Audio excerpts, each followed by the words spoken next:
Hello, my name is Gabrielle Marie Kozak. I'm an indie author publishing monthly, and this is what I call a walk and talk, meaning I am walking and I'm going to be talking about craft. And I'm not going to edit this, just so you're aware. So today's topic is authorial, I don't know how to pronounce that, statements versus the story's consciousness. That sounds like something I pulled off Mars, I know. Basically, I've noticed a main difference between the way I write and the way other people write is that I'm not afraid to make bold statements about the character. For instance, one of my novels opens with, Matthew Carter was garbage and he knew it. That's very bold. In some writing circles, it would be marked totally off for various reasons, one of which would be the common saying, show, don't tell. Another one would be, why is the author saying that, There's actually a reason why I do things like that and why I don't apologize for it. And that reason is it's not the author saying it. It's the character. Matthew Carter believes he is garbage, and he is aware that he believes he is garbage. When I put that sentence in there, I'm not saying he's garbage. I don't believe he's garbage. But he does. And so some people might look at that and say, that's not the author's place to say. But I'm only saying that because that's what Matthew Carter is thinking in that moment. He's garbage.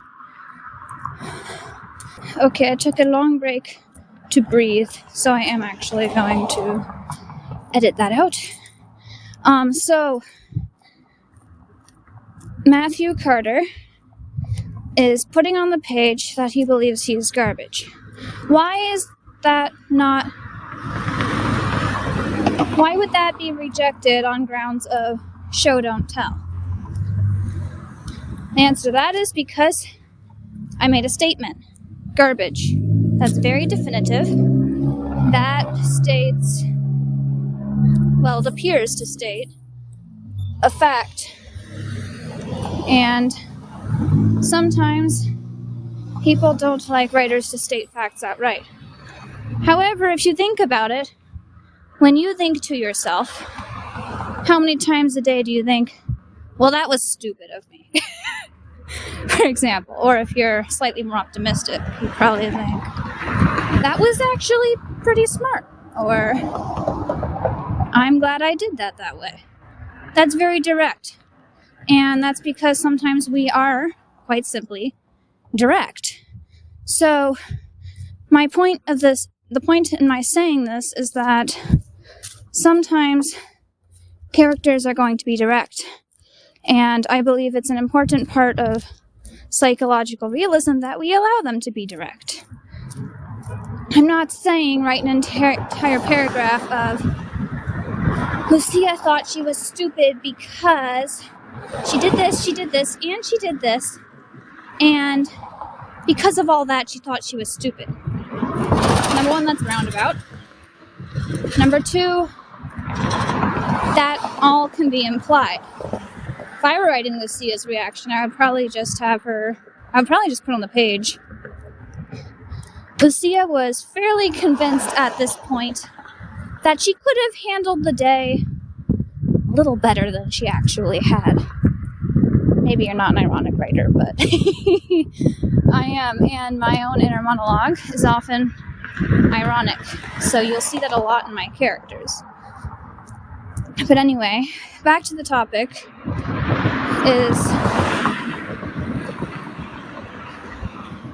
inner reflection inside the narrative itself should be allowed.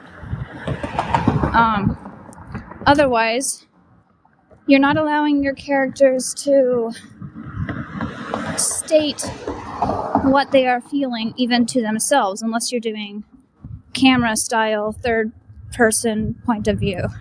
which you can do. But I don't believe it's fair that sometimes we will look at a book and see it full of declaratives and think, wow, this author has got an opinion, because when you write from psychological realism, the author is not necessarily the one making those declarations. I was trying to think of a book where I actually did make declarations in the text. The closest one I can think of was a book I wrote 15 to 16. That one is heavy, very heavy in ideology. But most of my other books, as far as I can remember, when I put declarations on the page, that's not me. That's the character. And that brings us to another thing, which is, why would an author normally be on the page at all? If the author is not part of a story, let's assume this isn't meta or something like that. If the author is not part of the story, why would we be on the page? I'm not saying take all your thoughts off your book. That's just the way I personally write. I don't put my interiority on the page. I don't state my beliefs. I let the characters express their own beliefs through declarations to themselves, or the actions they take, or their reactions to the events that happen to them. Because at the end of the day, are we writing a thesis in novel format, or are we writing a story? That's the question. Thank you.